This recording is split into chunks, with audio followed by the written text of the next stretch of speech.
The Bright Field by R.S. Thomas.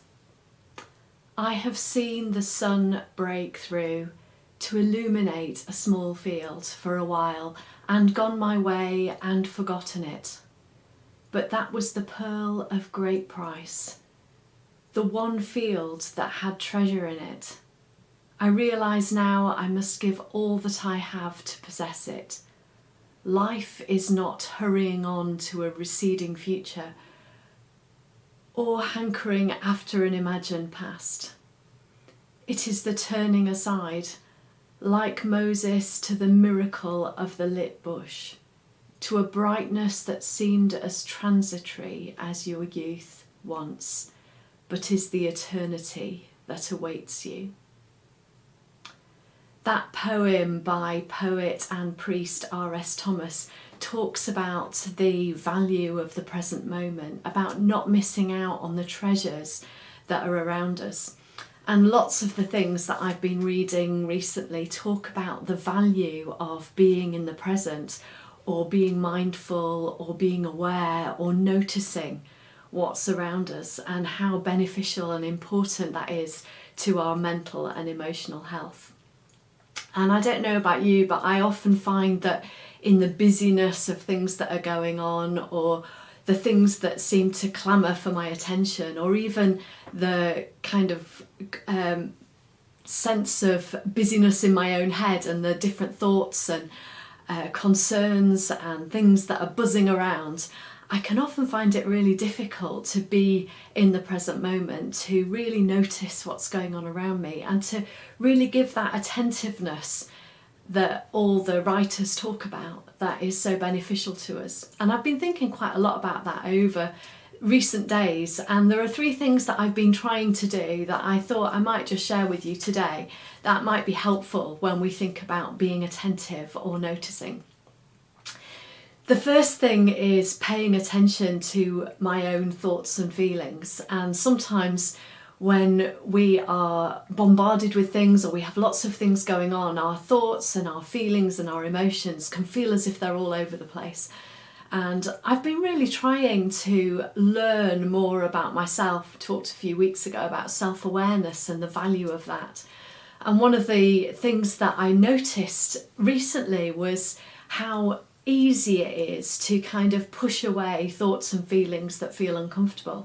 An example for me was a couple of weeks ago with all the things that have been in the news and the press about the Black Lives Matter protests, and the really helpful and thought-provoking video that our students made about that, and some of the suggestions that have come around that whole issue.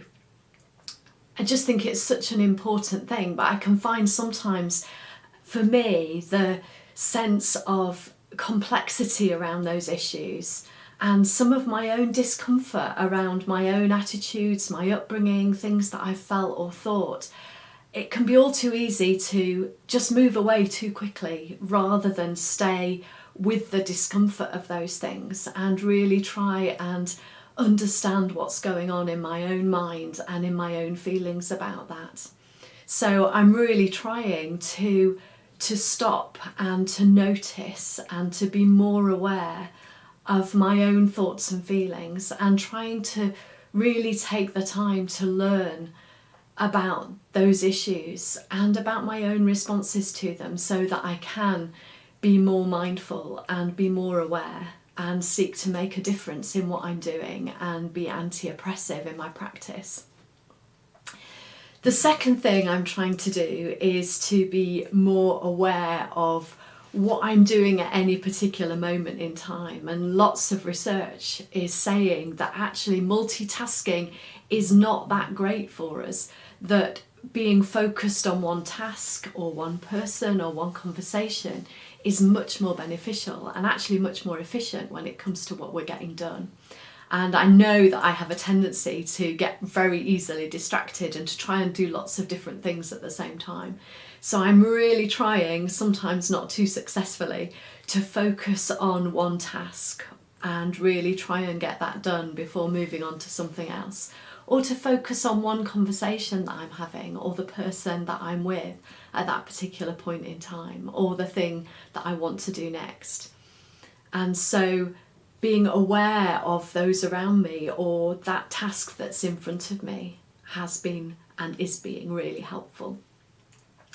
The third thing I'm trying to do is to be more aware of the world around me, and particularly the natural world. And being at home and being in my garden has given me the opportunity to really take notice of the small changes that take place day by day. It might be just flowers opening or new leaves emerging or shoots coming up on particular plants or vegetables or flowers.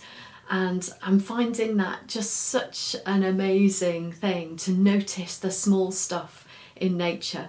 Some of the walks that I go on in my local area, it's just been really good, not just to kind of plough on with the walk, but to stop and to look and to listen to the birds and to notice the changes. And that whole thing of being outside is another thing that's supposed to be really good for us. So I wonder what would help you stop and take notice. I wonder what things you could be more aware of and attentive to in these difficult days.